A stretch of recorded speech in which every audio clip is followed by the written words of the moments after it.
여호사밧이 이르되 여호와의 말씀이 그에게 있도다 하는지라. 이에 이스라엘 왕과 여호사밧과 에돔 왕이 그에게로 내려가니라.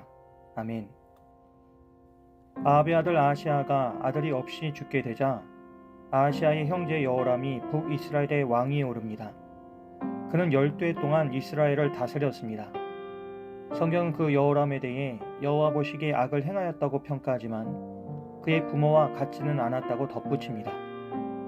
여호람은 아합이 세워놓은 바알의 주상들을 제거하는 등 겉보기에는 개혁적인 조치를 취했습니다.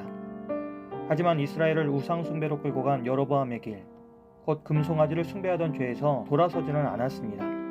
이러한 배경 속에서 모압이 반란을 일으킵니다. 모압은 과거 아합 왕 시절부터 이스라엘의 조공을 바치던 속국으로 매년 수많은 양털과 순양을 바쳤습니다. 그러나 아합이 죽자 모압 왕 메사는 이를 기회 삼아 반역을 꾀합니다. 북이스라엘의 군사력이 약해졌다는 판단 아래 독립을 하고자 한 것입니다. 여호람은 이 반란을 진압하기 위해 남유다의 여호사밧 왕에게 당신도 나와 함께 모압을 치러 가겠느냐고 연합을 제안합니다. 여호사밧은 이전에도 아합과 함께 전쟁에 나섰던 전력이 있었기에 이번에도 기꺼이 그 전쟁에 동참합니다. 여기에 에돔 왕까지 더해져 세 나라는 동맹을 맺고 에돔 광야를 지나 남쪽 경로를 통해 모압을 기습하려는 전략을 세웁니다. 그러나 광야를 지나던 중 예상치 못한 큰 위기가 찾아옵니다. 이스라엘과 유다, 에돔 세 왕의 연합군이 모압을 치기에 7날 동안 광야길을 행군했지만 군대와 가축들에게 줄 물이 완전히 바닥난 것입니다. 전쟁을 치르기도 전에 군사들은 극심한 갈증과 피로로 인해 무너질 위기에 처했습니다. 이 상황에서 이스라엘 왕 여호람은 여호와께서 이 세 왕을 불러 모아 모압의 손에 넘기려 하시는가라며 절망합니다. 여호람의 이 말은 두려움과 불신에서 비롯된 탄식이었습니다. 그는 위기 앞에서 하나님의 뜻을 분별하지 못하고 오히려 하나님께서 자신들을 이 위기로 몰아넣으셨다고 원망합니다. 그러나 이 전쟁은 처음부터 하나님의 말씀이나 인도하심에 따라 시작된 것이 아니었습니다.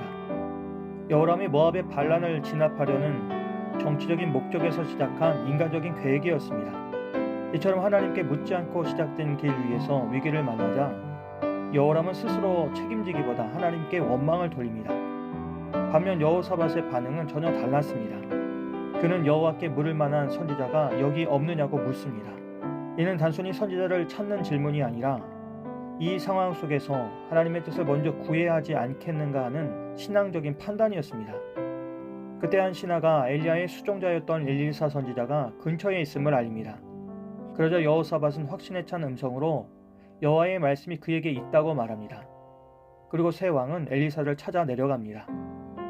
왕들이 하나님의 선지자를 찾아가는 장면은 매우 인상적입니다. 한 나라도 아닌 세 나라의 왕들이 한 선지자 앞에 서서 하나님의 뜻을 구한다는 것은 외견상으로는 대단히 겸손해 보입니다. 그러나 그 이면에는 각기 다른 신앙의 온도차가 있습니다. 여호사밧은 깊은 신앙으로 엘리사를 찾아가지만 여호람은 절망과 두려움 속에서 어쩔 수 없이 하나님의 뜻을 묻는 것이고 에돔 왕은 단지 정치적인 동맹으로 따라갈 뿐입니다. 그런데 오늘 말씀 속의 상황을 우리도 경험할 때가 있습니다. 우리 역시 인생의 광야를 지나갈 때 예기치 못한 갈증과 위기의 순간을 맞이합니다. 아무리 계획을 철저히 세워도 뜻밖의 변수로 인해 좌절하고 두려움에 빠질 때가 있습니다. 그때 우리의 마음속에도 여호람의 말들이 꿈틀거립니다. 하나님이 정말 나와 함께하고 계신가? 하나님께서 나를 버리신 것은 아닌가? 그러나 그때 우리의 반응이 곧 우리의 신앙의 깊이를 드러낸다는 사실을 기억해야 합니다. 어떤 사람은 낙심하며 원망의 말을 내뱉지만 어떤 이는 그 가운데서도 하나님의 뜻을 찾고자 합니다. 그런 면에서 여호사밧의 태도는 우리에게 신앙의 본을 보여줍니다. 그는 혼란 속에서 당황하기보다 먼저 하나님의 뜻을 묻고자 했습니다. 이것이 바로 믿음의 사람과 종교적인 사람의 차이입니다. 종교적인 사람은 위기 앞에서 형식적인 신앙의 태도를 취할 뿐이지만 진정한 신앙인은 그 순간 하나님의 뜻을 적극적으로 구하고자 합니다. 기도하지 않던 사람이 갑자기 기도한다고 해서 믿음이 있는 것이 아니라 삶의 중심에 하나님의 뜻을 두고 사는 사람, 그리고 위기 속에서도 하나님을 향한 신뢰를 놓지 않는 사람이 바로 참된 신앙인입니다. 그러므로 우리는 일상에서 늘 하나님의 뜻을 물을 수 있어야 합니다. 아무리 급한 상황이라도 기도의 자리를 놓지 않고 아무리 답답한 순간이라도 말씀을 펼쳐 하나님의 음성을 찾으려는 자세야말로 광야 같은 세상 속에서 우리가 길을 잃지 않는 비결입니다. 인생의 광야는 누구도 피할 수 없는 여정입니다. 그러나 그 광야에서 하나님의 말씀을 기준 삼아 걷는 사람은 결국 오아시스를 만나고 하나님의 공급하심을 경험하게 될 것입니다. 오늘 하루도 우리의 생각보다 하나님의 뜻을 먼저 구하며 말씀 앞에 겸손히 서는 우리 모두가 되시길 주님의 이름으로 기도합니다. 좋으신 하나님, 위기의 순간에도 주님의 뜻을 먼저 구하는 믿음을 우리에게 허락하여 주시옵소서.